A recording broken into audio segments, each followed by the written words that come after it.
गॅसवरती पॅन ठेवला आहे, त्याच्यात 1.5 पळी तेल घालूया. 2 चमचे शेंगदाणे घेतलेत, ते थोडेसे भाजून घेऊया. थोडे भाजले की त्यात 2 चमचे काजूगर घालून ते पण आपण भाजून घेणार आहोत. एका प्लेटमध्ये काढून घेऊया. त्याच तेलामध्ये मोहरी, जिरं, हिंग घालूया. 2 मिरच्या घेतल्यात बारीक चिरून त्या घालूया. 1 इंच आलं घेतलं आहे बारीक किसून ते घालूया. सुक्या मिरच्या घेतल्यात 2, त्या बारीक तुकडे करून घालूया. 1 कढीपत्त्याचं डाळी घेतले, ताजा कढीपत्ता घ्यायचा म्हणजे वास छान येतो.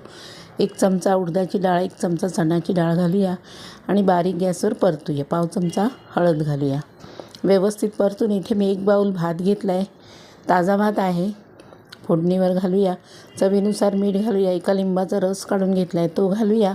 शेंगदाणे आणि काजूगर घेतले भाजून ते घालून व्यवस्थित मिक्स करूया. थोडंसं पाणी शिंपडून वरती एक चांगली वाफ आणूया. असा आपला तयार झाला आहे मस्त south Indian style lemon rice.